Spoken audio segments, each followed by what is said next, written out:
ඔයා සල්ලි පස්සේ කොච්චර දිව්වත් වැඩක් නෑ යාළුවා. ඔයාගේ මානසිකත්වය වෙනස් නොකරන කල් සල්ලි ඔයාගෙන් දුවනවා. ඔයා අද මේ වීඩියෝ එක ක්ලික් කළේ ඔයාගේ ජීවිතයේ තියෙන ලොකුම ප්‍රශ්නෙට විසඳුමක් හොයන්න. ඒ තමයි සල්ලි. අපිට හැමදාම තියෙන ප්‍රශ්නයක් තමයි මම කොච්චර මහන්සි වුණත් මගේ අතේ සල්ලි ඉතිරි වෙන්නේ නෑ කියන එක. ඇයි වෙන අයට සල්ලි ලැබෙන්නේ? ඇයි මට විතරක් සල්ලි ලැබෙන්නේ නැත්තේ කියන එක ගැන ඔයා කොච්චරනම් හිතනවද?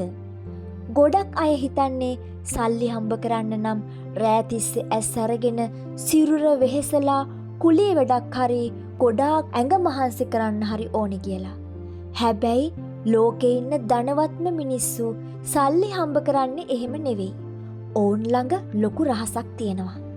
අද මම ඔයාට අන්නේ රහස කියනවා.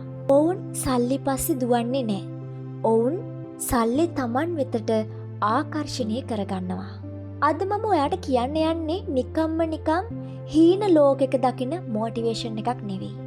මේක ඔයාගේ මුළු සිතුවිලි පද්ධතියම වෙනස් කරලා ඔයාව සැබෑ මනී මැග්නට් කෙනෙක්, ඒ කියන්නේ සල්ලි ඇදගන්න චුම්බකයක් බවට පත් කරන මහා මනෝවිද්‍යාත්මක ක්‍රියාවලියක්. මම ඔයාට සරල ලස්සන කතාවක් කියන්නම්. එක ගමක පුංචි පිරිමි ළමයෙක් හිටියා. ඔහුගේ වයස අවුරුදු 8ක් විතර ඇති. මේ ළමයාගේ පවුල හරිම දුප්පත්. හැමදාම ගෙදර අය කතා වුණේ අද කන්න සල්ලි නෑ. ලබන මාසේ ලයිට් බිල ගෙවන්න සල්ලි නෑ.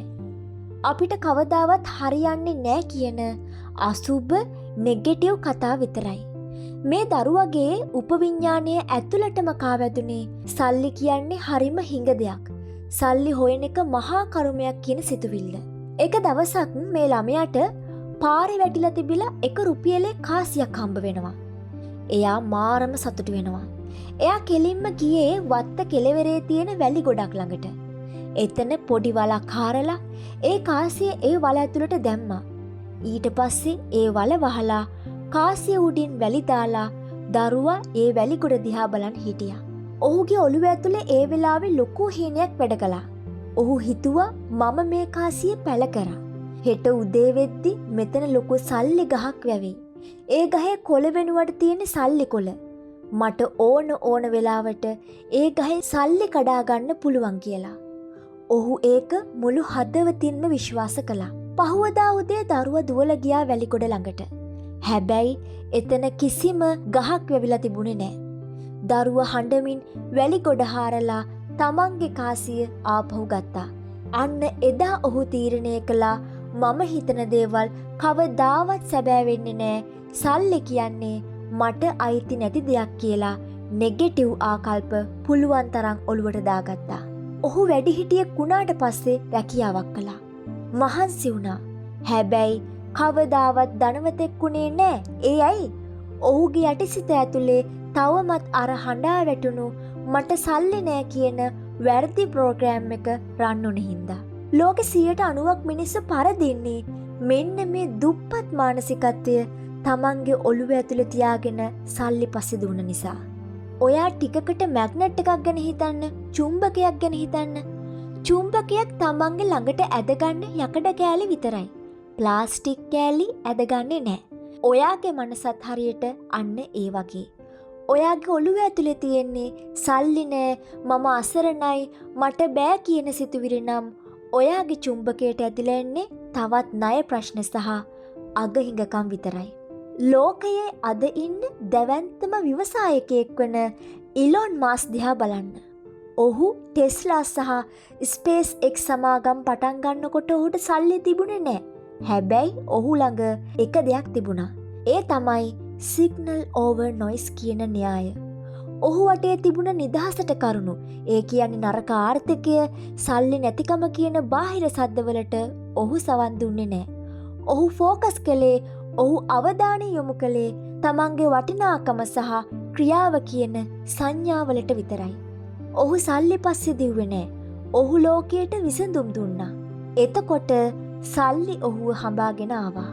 ලෝක ප්‍රකට මාධ්‍ය රචනක් වන ඕප්‍රා වින්ෆ්‍රී අන්ත දුප්පත්කම මැද හැදුණු කෙනෙක්.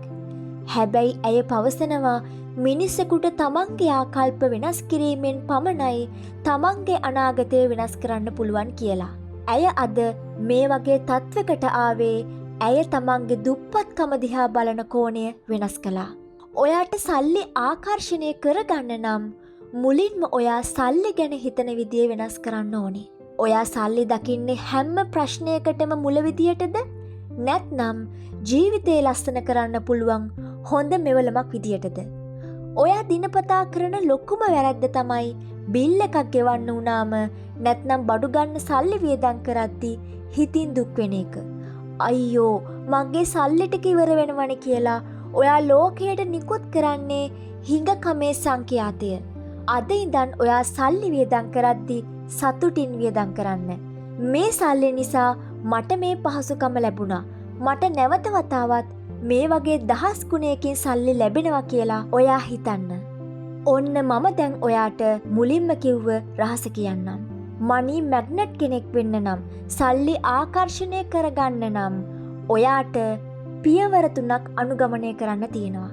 අන්න ඒ පියවර 3 ඔයා අනුගමනය කළොත් ඔයාට මනි මැග්නට් කෙනෙක් වෙන්න අනිවාර්යයෙන්ම පුළුවන්. මාව විශ්වාස කරලා මෙන්න මේ පියවර 3 අනිවාර්යෙන් අනුගමනය කරන්න. පළවෙනි පියවර කන්සියුමර් කෙනෙක් වෙනුවට ක්‍රියේටර් කෙනෙක් වෙන්න.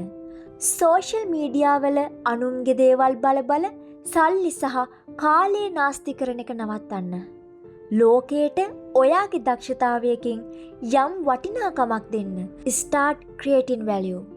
දෙවෙනි පියවර තමයි ස්කිල් එකක් දියුණු කරගන්න. සල්ලි කියන්නේ නිකම්ම හසින් වැටෙන දෙයක් නෙවෙයි. ඔයා ළඟ තියෙන දක්ෂතාවය තමයි ඔයාගේ කැපිටල් එක, ඔයාගේ ප්‍රාග්ධනය. වීඩියෝ එඩිටිං, ග්‍රැෆික් ඩිසයිනින් හෝ බාණ්ඩ අලෙවි කිරීම වගේ එක ක්ෂේත්‍රයක් තෝරගෙන අන්න ඒකේ වැඩෙක් වෙන්න. තුන්වෙනි පියවර තමයි daily affirmations පාවිච්චි කරන්න. උදේ අවදි වුණ ගමන් සහ රෑ නිදා ගන්න කලින් ඔයාගේ යටිහිතට කියන්න මම සල්ලි ආකර්ෂණය කරගන්න මැග්නට් එකක්. මට සාර්ථක වෙන්න හැම අවස්ථාවක්ම ලැබෙනවා කියලා.